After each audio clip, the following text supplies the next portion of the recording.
Hallelujah. स्तुति करें सभी लोग स्वर्ग द्वार खुले, यीशु के नाम पर लहू की आग उतरे, आग उतरे, आग उतरे, आग उतरे, आग उतरे, आग उतरे। रोगी चंगे हो जाए, अंधे देखने लगे, रसौलियां जल के राख हो जाए, आर्थिक तंगियों से आजाद हो जाओ, आंतरिक चोटों से आजाद हो जाओ, आजाद हो जाओ। Be healed and cleansed in the name of Jesus। यीशु के लहू का ताजा अभिषेक आप लोगों पर उतरे। Hallelujah, hallelujah, hallelujah, hallelujah, hallelujah, hallelujah, hallelujah, hallelujah, hallelujah. Yeshu तेरी आराधना सारे बंधनों को तोड़ देती है। यीशु तेरी आराधना सारे बंधनों को तोड़ देती है। समर्पित करें। जीवन में जो कमी घटी है प्रभु के हाथों में सौंप दें। अपने टूटे फूटे घर को, टूटे फूटी जिंदगी को, टूटी फूटी निराश आध्यात्मिक जीवन को प्रभु के हाथों में समर्पित कर दें। प्यारे भाई, प्यारी बहन, यीशु के हाथ कारीगरी के हाथ है, यीशु के हाथ डिजाइन करने वाले हाथ है, यीशु के हाथ मस्सा करने वाले हाथ है, यीशु के हाथ चंगा करने वाले हाथ है, यीशु के हाथ सहारा देने वाले, उद्धार देने वाले हाथ हैं। वो आपके टूटे फूटे परिवार को, आपकी टूटी फूटी जिंदगी को फिर से संवार देगा। प्यारे भाई, प्यारी बहन, यीशु ने कहा, थके मांदे और बोझ से दबे हुए लोगों, सब मेरे पास आओ, मैं तुम्हें विश्राम दूंगा। मेरा जुआ अपने ऊपर ले लो, मुझसे सीखो, मैं स्वभाव से नम्र हूं, मैं विनीत हूं। प्रभु से कहना, प्रभु मैं तेरे पास आया हूं, अपने परिवार को लेकर, जिंदगी को लेकर मैं दौड़ता हुआ तेरे पास आ रहा हूं। उड़ाऊ पुत्र के जैसे कहना, मैं आ रहा हूं पिता, मैं आ रहा हूं पिता, मैं तेरा बेटा कहलाने के योग्य नहीं, मैं तेरी बेटी कहलाने के योग्य नहीं, मैं पापों में फंस गया था, मैं उलझ गया था, मैं भटक गया था, मैं दुनिया के पीछे दौड़ा, शांति नहीं मिली, लोगों के पीछे दौड़ा, खुशी नहीं मिली, मित्रों के पीछे दौड़ा, आनंद नहीं मिला, मैंने तमाम जगह पर तुझे ढूंढना चाहा, लेकिन मैंने तुझे प्राप्त नहीं किया। अब मैं सच्ची आत्मा, सच्चे हृदय के साथ तेरी आराधना करने के लिए दौड़ा चलाता हूं। प्यारे भाई, प्यारी बहन, बोलो प्रभु से, बोलो प्रभु से। आप लोग जो दूर हो, आप लोग जिनके मन में शंका है, जिनके मन में डाउट है कि ये बातें असंभव है, कुछ नहीं हो सकता, प्रभु का वचन कहता है लूकस के सुसमाचार अध्याय 18 पद संख्या 27 में, जो बातें मनुष्यों के लिए असंभव है वो प्रभु के लिए संभव है। जो बातें मनुष्यों के लिए असंभव है वो प्रभु के लिए संभव है। जो डॉक्टर नहीं कर सकते वो प्रभु कर सकता है। प्रभु यीशु पिता का अब्दी नूर है। प्यारे भाइयों और बहनों, बादशाहों का बादशाह है, वो स्वर्ग से उतरा है मेरे और आपके उद्धार के लिए। जो उसके पास जाएगा उसके लिए स्वर्ग का द्वार खुल जाएगा। मैं देख रहा हूं यहाँ पर बहुत से लोग हैं जिन्हें शंका है हम अच्छे नहीं हो सकते। मैं देख रहा हूं जिनके अंदर अपराध बहुत भरा हुआ है। मैं देख रहा हूं आत्मा में कुछ लोग कठोर हृदय हैं। प्रभु यीशु आज इन कठोर हृदयों को मोम की तरह पिघला दीजिए। प्यारे भाई, प्यारी बहन, एक बार प्रभु से कह देना, मुझ पर दया कर, ना केदार के जैसे मैं पापी हूं, प्रभु मुझे क्षमा कर, मैं रोगी हूं, मुझे चंगा कर, मेरे जीवन में आर्थिक तंगियां हैं, प्रभु मुझे आजाद कर, नौकरी ढूंढता हूं मिलती नहीं है, इंटरव्यू देता हूं सफल नहीं होता हूं, परीक्षाएं देता हूं फेल हो जाता हूं, मेरे बच्चे मेरी सहायता नहीं करते, बुढ़ापे में उन्होंने मुझे छोड़ दिया, त्याग दिया है, परंतु एकमात्र परमेश्वर तू है जो वचन कहता है कि तू कभी ना छोड़ेगा। हे नाजरत के राजा, हे प्रभुओं के प्रभु, आज अपनी महिमा में दिखा, इस जगह में तेरी महिमा प्रकट होने दे। अंधे के जैसे पुकारना। प्यारे भाइयों और बहनों, हो सकता आपकी आंखें अच्छी हैं लेकिन आपका विचार अंधा है।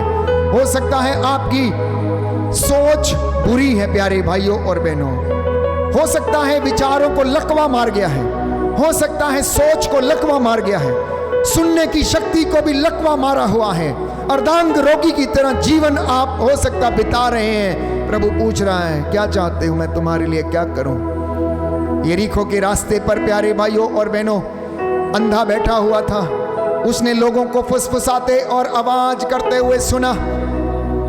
उसने लोगों को सुना कि ईसा नाजरी उस रास्ते से होकर गुजर रहे, इसलिए वो जोर से चिल्ला उठा, बिना किसी शर्म के, बिना किसी लोक लज्जा से उसने जोर से चिल्लाया और कहा, ओ ईसा नाजरी, ओ ईसा नाजरी, मुझ पर दया कर। क्या आप ऐसा बोल सकते हैं? जो चाहते हैं कि शुद्ध हो जाएं, जो चंगे होना चाहते हैं, रसौलियों से आजाद होना चाहते हैं, अंधेपन से दूर होना चाहते हैं, क्या आप ऐसा बोल सकते हैं? अगर आप बोलेंगे तो प्रभु रुकेगा, आपकी आवाज को सुनेगा। आपकी आवाज में वो ताकत, वो हिम्मत, वो सामर्थ्य, वो दृढ़ता, वो पवित्रता होनी चाहिए, तब बोलना प्यारे भाई और बहनों। और मैं आपको विश्वास दिलाता हूं, आज आपके परिवार के बंधन टूटेंगे, माता पिता के बंधन टूटेंगे, आपकी जिंदगी में बच्चों के बंधन टूटेंगे, नशे के एडिक्शन के बंधनों से आप आजाद हो जाएंगे, ईर्ष्या द्वेष वैमनस्य से, लड़ाई झगड़ा मन मुटाव से आजाद हो जाएंगे। प्रभु आपको आजाद करेगा, क्योंकि प्रभु अपने वादों का पक्का है। बोलो आमीन, आमीन, हालेलुया, हालेलुया। हे ईसा नाजरी, हे ईसा नाजरी, ओ दाऊद के पुत्र ईसा नाजरी, ओ दाऊद के पुत्र ईसा मुझ पर दया नाजरी, कीजिए, मुझ पर दया मेरे कीजिए, परिवार पर दया कीजिए, परिवार पर दया मेरी कीजिए, संतान पर दया कीजिए, मेरी संतान पर दया मेरे कीजिए, पुरोहितों पर दया कीजिए, मेरे पुरोहितों पर दया कीजिए, माता पिता पर दया कीजिए। माता पिता पर दया कीजिए। Hallelujah, hallelujah, hallelujah, hallelujah, hallelujah, hallelujah, hallelujah. Hallelujah. प्रभु ये उचित समय है प्यारे भाइयों और बहनों, इसलिए प्रभु से मेल करना, प्रभु से मेल कर लेना। अफेसियों का पत्र अध्याय 5 पद संख्या 16 में प्रभु का वचन कहता, वर्तमान समय का पूरा लाभ उठाइए। ये पवित्र आराधना में प्रभु आपको ब्लेस करने जा रहे हैं, एक एक को प्रभु यीशु आपको ब्लेस कर रहे हैं। वो हमारे बीच में है प्यारे भाइयों और बहनों, जो कहना चाहते हैं कह दीजिए, जो मन्नतें रखना चाहते हैं रख दीजिए। प्रभु आपके आंसुओं को बेकार नहीं जाने देगा, आपके आंसुओं को बेकार नहीं जाने देगा। प्रार्थना करें, प्रार्थना करें, प्रार्थना करें, बंधन टूटे, आंतरिक चंगाई मिले। आप में से कुछ लोग दुश्मनी से पीड़ित हैं, आप में से कुछ लोग क्रोध की गंदी दुष्ट आत्मा से पीड़ित हैं, आप लोगों में से कुछ लोगों के हृदय पर बड़े बड़े घाव हैं, क्षमा करने में असमर्थ हैं, मनुष्य होने के नाते अनेक प्रकार की तंगियों से गुजर रहे हैं, अकेलेपन के शिकार हैं। Many of you are feeling loneliness. आप में से कुछ लोग संसार में खुशी पाने की कोशिश कर रहे हैं लेकिन मिल नहीं रही। आपके घर में अच्छे बिस्तर हैं लेकिन नींद आपको नहीं आती है। आप में से बहुत से लोग हो सकता है जिद्दी हैं, बच्चे आपके जिद्दी हैं, कठोर हृदय हैं। हो सकता है आप में से कुछ एक लोग वासना से, बुरी आदतों से भरे हुए हैं, एडिक्शन के शिकार हैं। समर्पित करना, समर्पित करना। Offer all your infirmities to the Lord, offer all your weaknesses to the Lord. आंखों की पवित्रता के लिए प्रार्थना कीजिए, कानों की पवित्रता के लिए प्रार्थना कीजिए, जुबान की पवित्रता के लिए प्रार्थना करना। इस वक्त नतमस्तक हो जाना और प्रभु से कहना, ओ ईसा नासरी दाऊद के पुत्र, मुझ पर दया कर, मेरे पापों को क्षमा कर, मेरे घराने को क्षमा कर, खानदानी पापों से आजाद कर, माता पिता को आजाद कर, हमारे पूर्वजों से चली आई निरर्थक जीवनचर्या, ट्रांसजेनरेशनल प्रॉब्लम, पारिवारिक समस्याएं, कौटुंबिक व्यभिचार से हमें आजाद कर, आजाद कर, आजाद कर। बोलो आमीन, आमीन, आमीन, आमीन। Hallelujah, hallelujah, hallelujah, hallelujah, hallelujah, hallelujah, hallelujah. Hallelujah. आप में से बहुत से लोग हो सकता है आंतरिक चोटों से परेशान है। Therefore you need inner healing. Many of you are suffering from the inner hurts. आत्मा में चोटें हैं, हृदय में चोटें हैं। मम्मी ने दिल दुखाया, पापा ने दुखाया, पड़ोसी ने दुखाया, मित्र ने दुखाया, अधिकारी ने दिखाया। हो सकता है आपके अधिकारी, पल्ली पुरोहित, फादर, सिस्टर, किसी ने आपको कुछ ऐसा बोल दिया जो आपको अच्छा नहीं लगा। आप उसको अब तक उस बोझ को ढोरे, त्याग देना, छोड़ देना पीछे, क्षमा करना। प्यारे भाई और बहनों, यीशु ने कहा, दोष ना लगाओ, तुम पर भी ना लगाया जाए। तुम क्षमा करो, तुम्हें भी क्षमा मिलेगी। पवित्रता में रहो और मैं तुम्हारे घर में निवास पास करूंगा। बोलो आमीन। आमीन। बोल हालेलुया, हालेलुया। हालेलुया। हालेलुया। हे प्रभु यीशु, हे प्रभु यीशु, हे नाजरत के राजा, हे नाजरेत के राजा, ओ ईसा नाजरी, ओ ईसा ओ नाजरी, दाऊद के पुत्र, ओ दाऊद के मुझ पर दया कर। मुझ पर दया कर। हे परम प्रसाद में उपस्थित प्रभु यीशु, हे परम प्रसाद में उपस्थित मैं प्रभु तेरी यीशु, आराधना करता हूँ, मैं तेरी आराधना तेरी महिमा गाता हूँ। तेरी महिमा। Hallelujah, hallelujah. हालेलुया। हालेलुया। प्यारे भाइयों और बहनों, अपनी पास्ट मेमोरीज को वॉश आउट कीजिएगा, प्रभु के सामर्थ्य से उसे निकाल दीजिएगा। हो सकता है बच्चों के हृदय पर चोट लगी है, उनके पापा ने उन्हें मारा, हो सकता है उनका पापा क्रोधी था, हो सकता है नशा करने वाला था, हो सकता था चोर, उचक्का या लफंगा हो सकता है, जिसने अपने बच्चों पर ध्यान नहीं दिया, इसलिए वो बच्चे अपने पिता से घृणा करते हैं। बच्चों, अपने माता पिता को माफ करो, माफ करो। ये समय है प्रभु के सामने उनके लिए प्रार्थना करने का। हो सकता है आप लोग अपने जीवन में बहुत अधिक परेशान हैं, आपके बच्चे दूर दराज में कहीं देश विदेश में रहते हैं, वहाँ उनको कोई सहारा नहीं। प्रार्थना करना, ये आंतरिक चंगाई का समय है। Let us pray for the inner healing. अपने दोनों हाथों को सीने पर लगाओ, प्रभु से कहना, प्रभु मुझे आंतरिक चंगाई दीजिए। हे यीशु राजा, मेरे अंदर के मन को चंगाई प्रदान कीजिए। Lord heal me from all my inner infirmities. Lord heal me and console मी।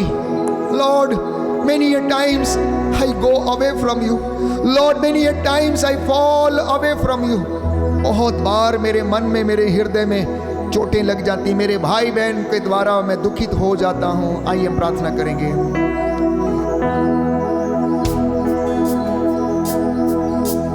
मंदिर में आया हूँ, हैकल में खड़ा हूँ, टूट गया था, पास आया हूँ मैं। मंदिर में आया हूँ, मंदिर में आया हूँ, है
करते जाएं, अपने निवेदन प्रभु के सामने रखते जाना। इस वक्त मैं परम प्रसाद लेकर आपके बीच में भ्रमण करूंगा।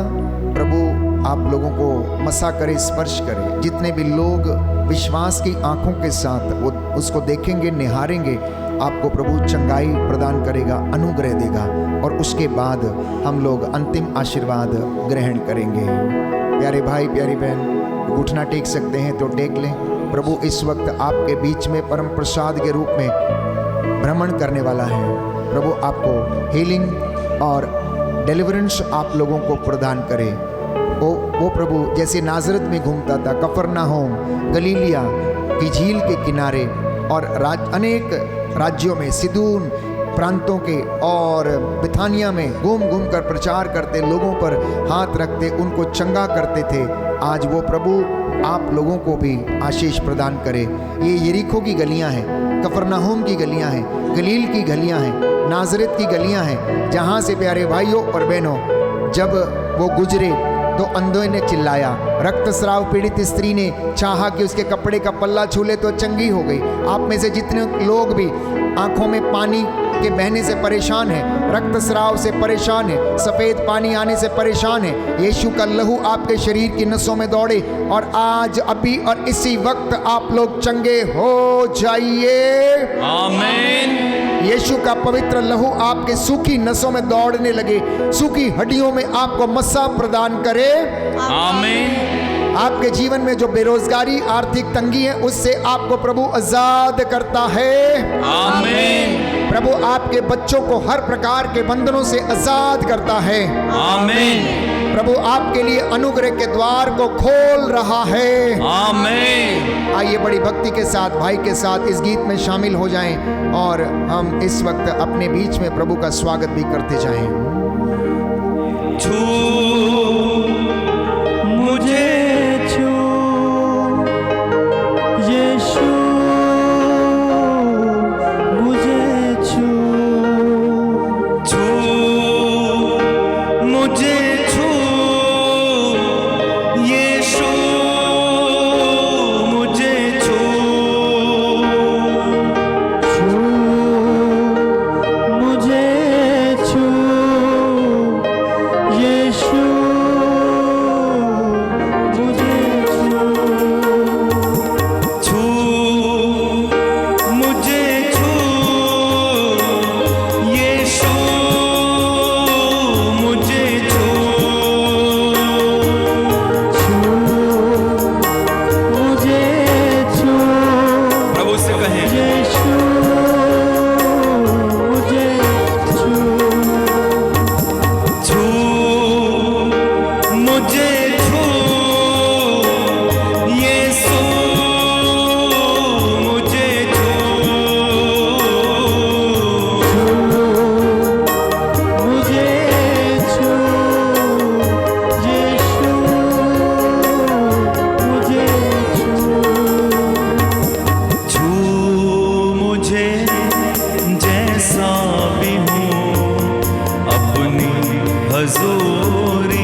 यीशु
मुझे जैसा भी हूँ अपनी हजूरी से। सोना चाहूं न मोती, तेरा फजल बस रहे। सोना चाहूं न मोती, तेरा फजल बस रहे। जीवन की रोटी मसीहा, तेरा रहम बस रहे। जीवन की रोटी मसीहा तेरा रहम बस रहे। छांट मुझे मेरे मसीह अपनी मामूरी से। छांट मुझे मेरे मसीह अपनी मामूली। एक अंतिम बार अपने हाथों को उठा के अंतिम बार छू मुझे, छू यीशु,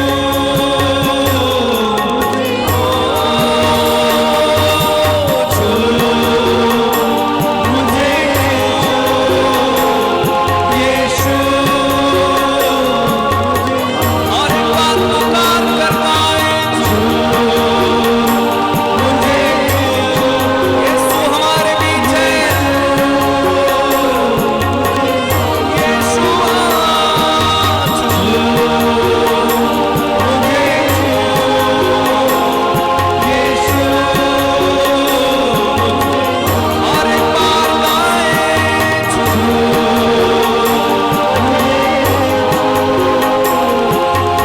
छू मुझे, छू मुझे,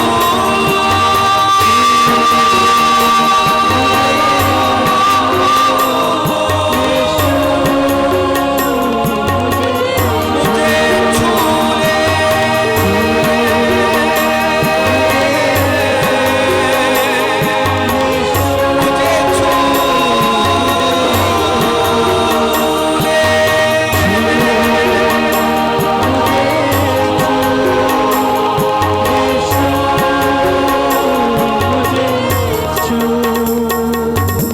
छू मुझे जैसा भी हूँ अपनी हजूरी से। आंखें बंद करें, आंखें बंद छू मुझे प्रभु से कहना, मुझे स्पर्श कर, मुझे चंगा कर। अपनी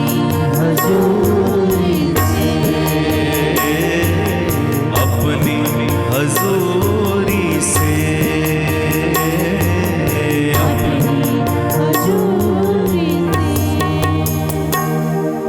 दया करने वाले, चंगा करने वाले यीशु राजा, मैं विश्वास करता हूँ तूने मुझे स्पर्श किया है, चंगा किया है।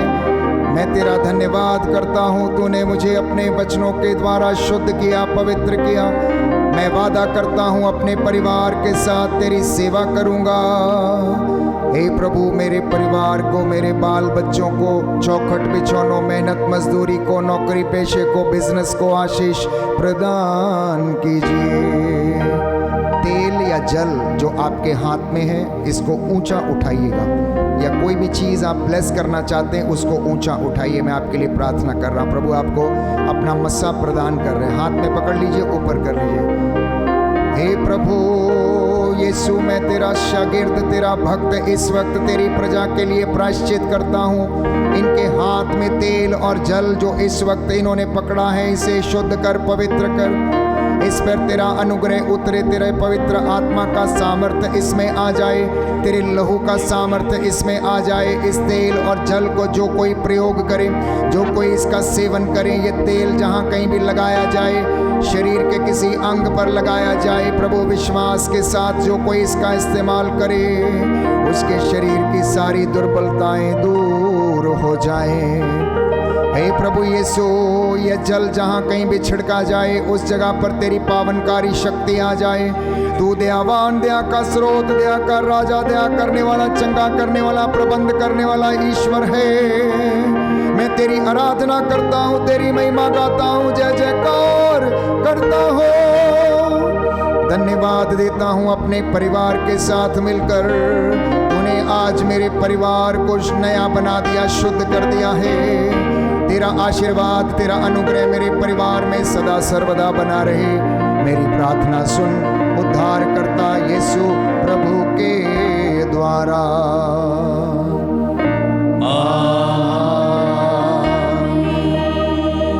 पवित्र पवित्र परम प्रसाद की आराधना हो, स्तुति हो, महिमा हो सदा सर्वदा।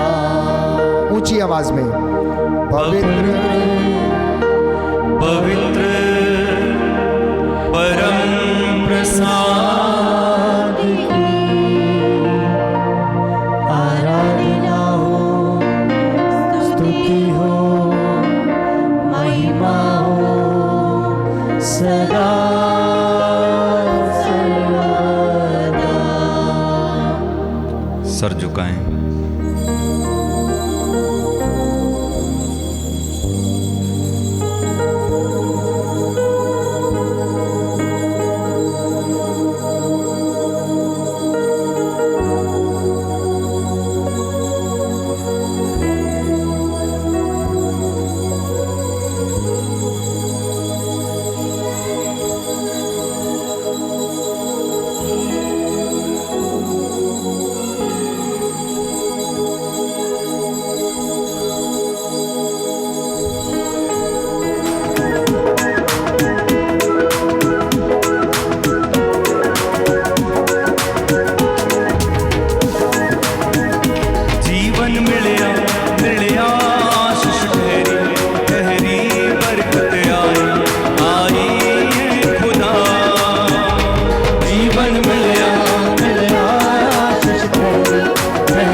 बोलिए हालेलुया। कितने लोग आनंदित होकर जाना चाहते हैं? पक्का? एक लास्ट बार, ठीक है? जिसको नाचना है नाच सकता है। कम ऑन, चलिए मिलकर गाएंगे।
जीवन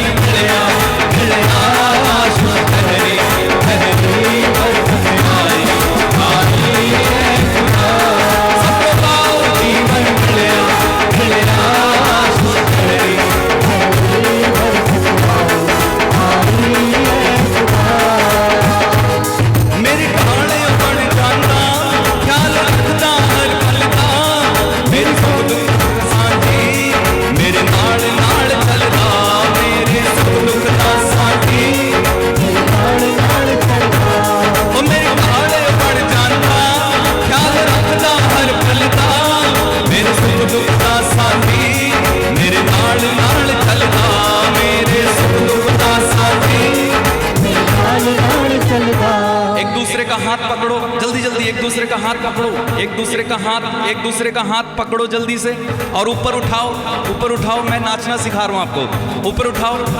ओके, आप थोड़ा हिला के 1 2 ना मैं अकड़ा ना मैं